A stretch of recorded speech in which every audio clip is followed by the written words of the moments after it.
everyone, and welcome back to our Ask a Nutritionist segment of the Dishing Up Nutrition podcast. I'm Leah Kleintrout, registered and licensed dietitian, and today we're talking about something that comes up fairly regularly in conversations with my clients. And that topic is ideal body weight, or in other words, the more direct question I get asked is, what should I weigh? And when I meet with a client who wants to lose weight or weight loss is one of their goals, they'll often come in already having a goal weight in mind. More often than not, it's a weight they were at, usually at a previous benchmark in their life, like when they got married, before they changed jobs, before they started having children, when they hit a particular birthday, et cetera, et cetera. Then often, specifically, clients will then link that previous weight to memories of having more energy, just feeling more comfortable in their own skin, maybe feeling lighter and more confident, less stressed, so on and so forth. And who wouldn't want to go back there? In today's show, I want to offer up some thoughts or something to ponder. And so a couple of questions I'll start off with is, what if you could achieve many of or all of those wonderful feelings, even if the scale doesn't end up exactly matching that same number as before? And what if your ideal weight now isn't necessarily like your lowest or your leanest weight of the past? Would you be okay with that? So now we're going to put that line of thought on pause just for a few moments, and let's chat a little bit more about ideal body weight, because there are some more formal definitions of ideal body weight. Most of us have seen some kind of chart or calculator, BMI numbers. We'll talk about that in a moment. Other things that, even been told a specific weight range that we're supposed to, quote unquote, supposed to be in. But the truth is, the concept of an ideal body weight is much more nuanced than some of those simple numbers suggest. So in this particular episode, we're going to talk about what are those more conventional or medical standards for measuring body weight. What are the flaws of some of those standards? We're going to talk about why weight alone isn't the best indicator of health. I'm going to pick up where I left off there and just add a different lens in which we can assess our own individual health and an ideal weight range for ourselves. So in medicine, there's a few common ways that body weight has historically been evaluated. The first and most widely one that I think most people are aware of these days is called body mass index, or BMI. And it's calculated using someone's height and weight. The formula takes your weight in kilograms divided by your height in meters squared. So in the US, we use typically more inches and pounds, so there's some converting to do. But then based on that calculation, we divide up those numbers into different categories. So you're either in the underweight category, normal weight, overweight, and or obese categories. And then there's actually different classes of obesity according to the BMI. So the BMI was originally developed back in the 1800s by a Belgian mathematician of all people. Importantly, it was created as a population level statistical tool. So it wasn't meant to be a diagnostic measure for individual health. And so in other words, that means that BMI was originally designed to find an average, like a weight to height ratio average from a large number of people in order to run statistical analyses. And historically, this was meant to determine what areas of a population or what segments needed more social resources and things like that.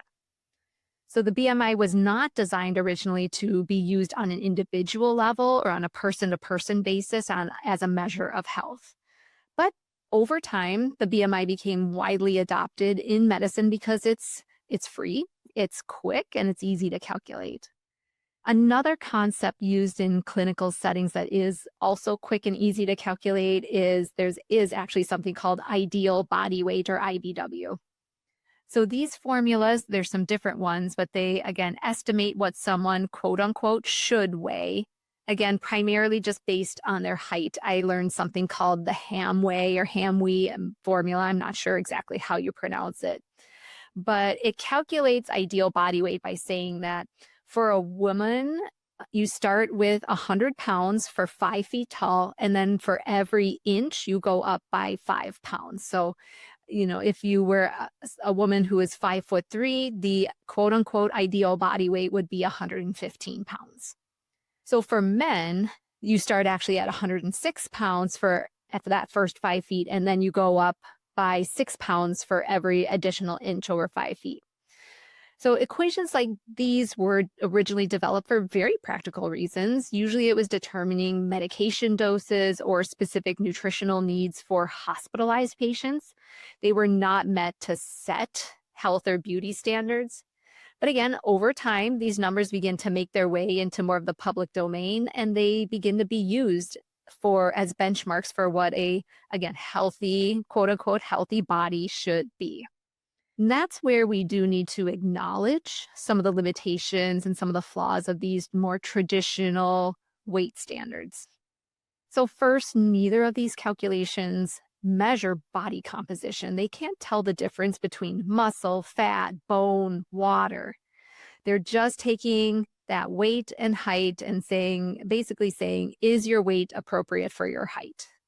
So one common example that I think makes the rounds out there is actually like a very highly muscular athlete, like you can say even an Olympian or a bodybuilder. They will fall into an overweight or maybe even obese BMI category, even though they actually have really excellent metabolic health and they are very lean and they perform very well. On the flip side, someone with a normal BMI could have very low muscle mass, actually have a lot of abdominal fat, which both of those have their own health risks there.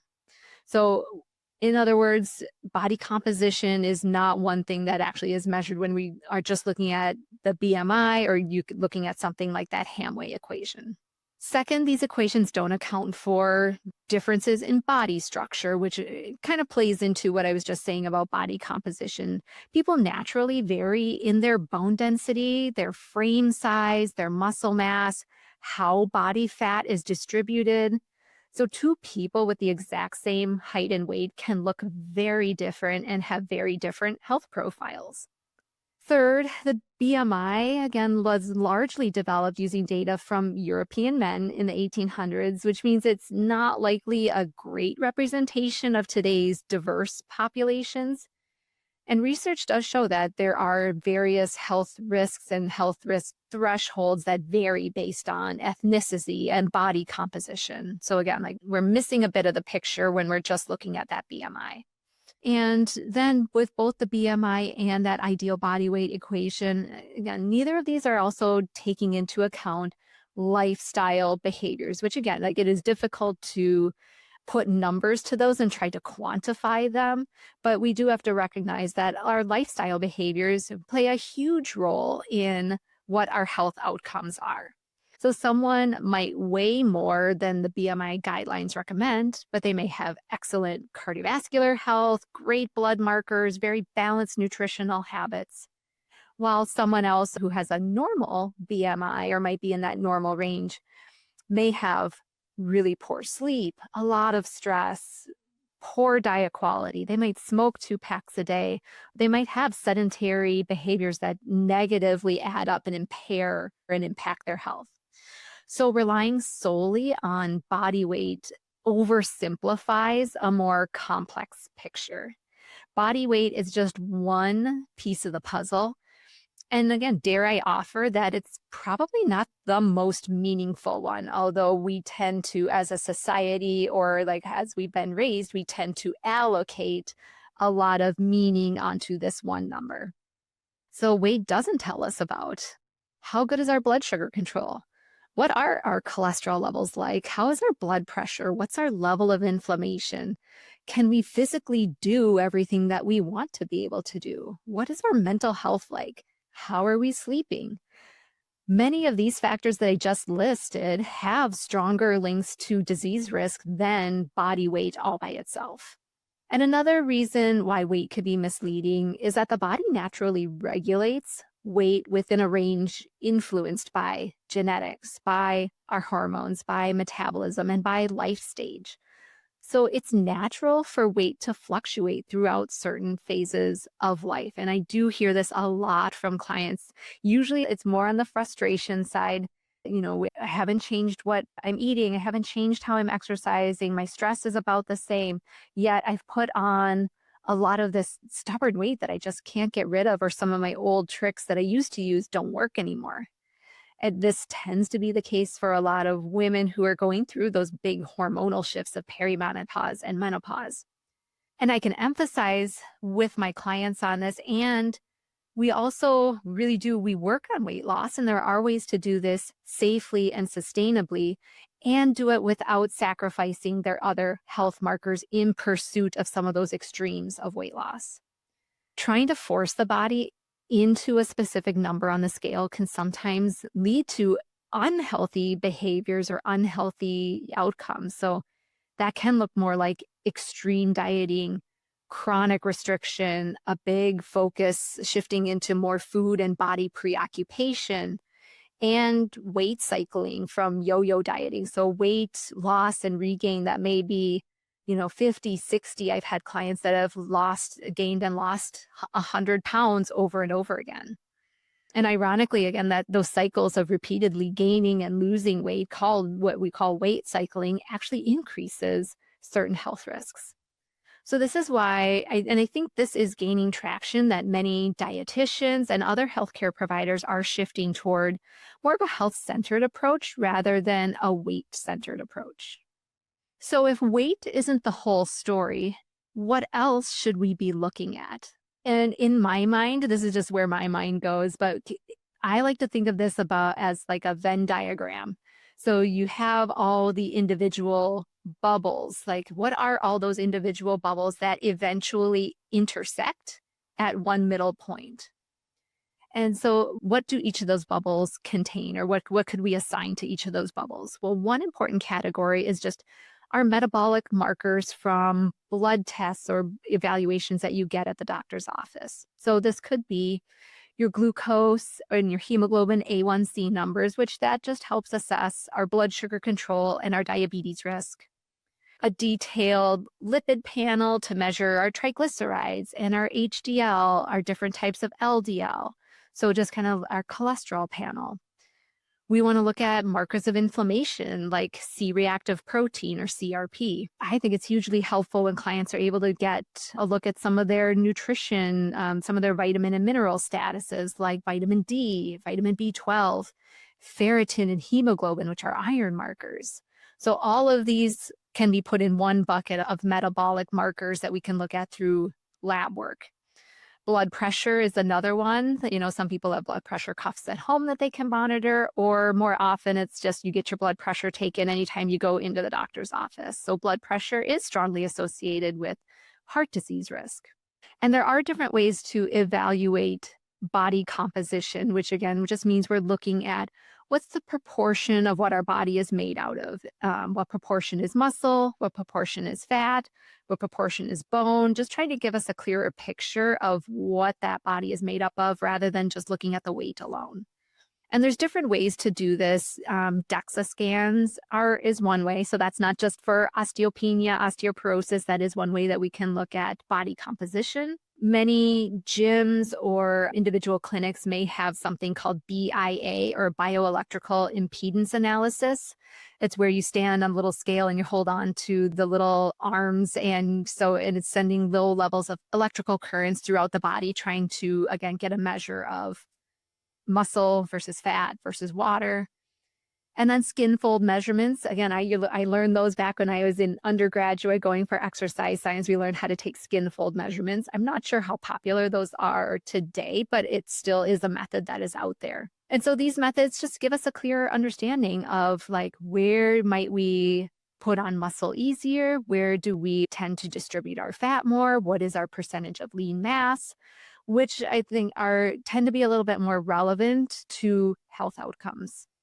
We can look at our waist circumference, which tells us mostly how, again, do we have more weight storage or fat storage around our midsection, which more midsection fat versus more in the hips or the butt or the thighs has a little bit more association with metabolic disease.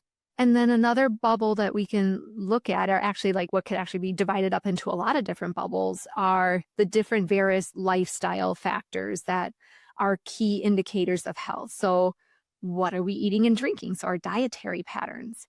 Another bubble can be, what is our physical activity? Are we moving our body on a regular and consistent basis? Sleep can be a whole nother entity to itself. Stress management can be another bubble. Our social connection and our social network, our support systems can be another bubble. So these habits often matter far more, again, than just one number on the scale. So as dietitians, I know I can speak for the gals who work here at Nutritional Weight and Wellness and other healthcare providers. Many of us are working to shift the conversation away from, again, quote, what should I weigh, to more meaningful questions like, how is your energy level? How are your blood sugar levels? How is your cholesterol level? Are you able to move your body comfortably and regularly? Are your eating habits sustainable and nourishing? We're not yo-yoing in our diet patterns. Are we getting consistent restoration? And that can just mean like restoring through good sleep, but also, are you finding ways in your day or in your week or in your month to fill your cup up, to instill joy into your life, and joy and pleasure? So when we focus only on weight, we run the risk of missing the bigger picture of what it means to be a healthy human. But when we look at that overall metabolic health, the lifestyle habits, and our physical function, we can gain a more accurate understanding of well-being. So I think the big takeaways from today's episode are these. There is no one single ideal body weight that defines health for everyone. Weight can provide some information, but it's just one data point among many. The truth is, your ideal body weight may not be the leanest or the lowest weight of your adult life, but it may actually be a weight range that you fall into when those other Venn diagram bubbles intersect and overlap. So let's not forget to look at metabolic health, body composition, physical fitness, our diet, and our lifestyle behaviors when evaluating what the best weight range is for you. Likely that best weight range is the one that is sustainable and enjoyable in the long run. If you've ever felt frustrated trying to reach a specific weight target, it might help to just reframe and remember that true health is far more complex than a single number. Working with a dietitian or another health professional, we can help look at your overall health. And if weight loss is still a goal that you desire or that you think would move you towards that more healthy baseline, let's look at how we can do that in that healthy and sustainable way while also not sacrificing those other metrics. So thank you for listening today. And if you found this episode helpful, feel free to share it with someone who might benefit from hearing a more balanced perspective on body weight and health. Have a great day.